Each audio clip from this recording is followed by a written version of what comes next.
మీరు భావిస్తున్నారు ఒక బీసీల కోసం కొట్లాడుతున్న నాయకుడిగా? అంటే నేనేమంటున్నానంటే గొర్రెల మందకు తోడేండ్లు అవసరం అని అడుగుతున్నా. ఇవి తోడేండ్లు అవకాశం వస్తే మింగాలని చూస్తారే తప్ప ఒక గొర్రెని రక్షించాలని చూడరు. వీళ్ళు చేసిన పాపాలన్నీ 10 ఏళ్ళు బీసీలకు చేసిన పాపాలన్నీ ఇంకా పోలేదు. బీసీ సమాజం ఇంకా మర్చిపోలే. వీళ్ళు బీసీల గురించి మాట్లాడడం అంటే అసలు కనీస అర్హత లేనటువంటి వీళ్ళు బీసీల గురించి మాట్లాడడం ఏంది? నేను అంటున్నా కవిత గారు మాట్లాడితే కవిత అత్తగారు బీసీనా, కవిత అమ్మగారు బీసీనా, వాళ్ళ కుటుంబం బీసీనా? నేను అంటున్నా మీరు రాష్ట్రంలో ఒక సమగ్ర కులగణన జరిగింది రిజర్వేషన్ల పెంపు కోసం. దాన్ని కాంగ్రెస్ ప్రభుత్వం మెడల్ ఎట్లా ఉంచాలనో, ఆ కాంగ్రెస్ ప్రభుత్వాన్ని ఏం చేయాలనో బీసీలకు బాగా తెలుసు.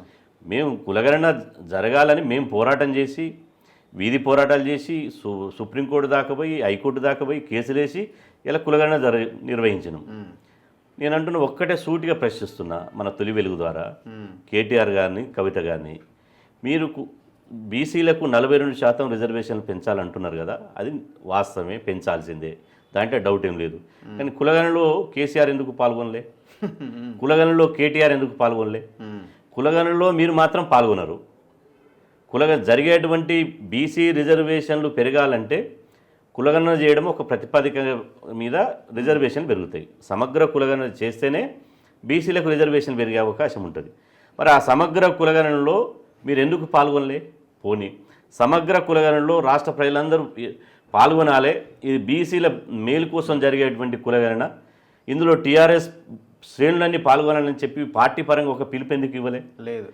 పార్టీ పరంగా పిలుపు ఇవ్వలేదు, ప్రత్యక్షంగా వీళ్ళు పాల్గొనలేదు. పేపర్లలో భయంకరమైన వార్తలు కూడా రోజు వ్యతిరేకంగా రాశారు. వ్యతిరేకంగా ప్రజలలో కులగణన జరగకుండా కుట్రలు చేయాలని చూశారు.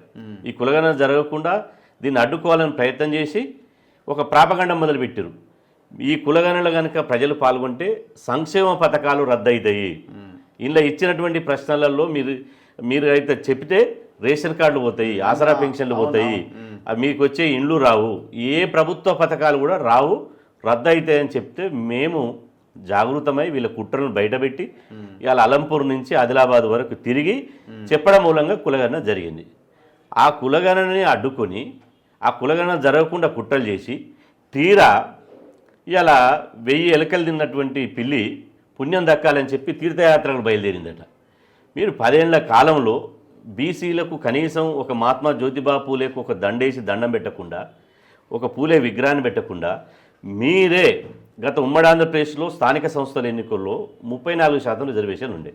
ఆ 34% రిజర్వేషన్ను నిలువున 18% తగ్గించింది ఎవరు? ఒకవేళ ధర్నా చేయాల్సి వస్తే కవిత గారు ఇప్పుడు ఫామ్ హౌస్ ముందర వాళ్ళ నాన్నగారు కేసీఆర్ గారి ఇంటి దగ్గర ధర్నా చేయాలి.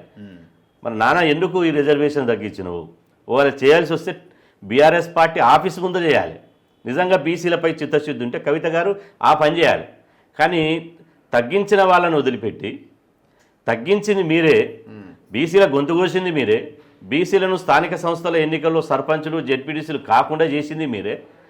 మళ్ళీ ఇప్పుడు పైగా కొత్త పల్లవి అందుకొని ఇలా మేము ధర్నాలు చేస్తాం, మీరు పెంచాలి అంటే, గతంలో ఒక పెద్ద మనిషి రాత్రి పోయి మర్డర్ చేసేసి మళ్ళీ రక్తపు మరకలు కడుక్కొని పొద్దుగాల స్నానం చేసి వచ్చి మళ్ళా పూలదండ వేసి సంతాపం వ్యక్తం చేసిండట, సానుభూతి వ్యక్తం చేసిండట, అరే గొప్పవాడు చనిపోయిండని.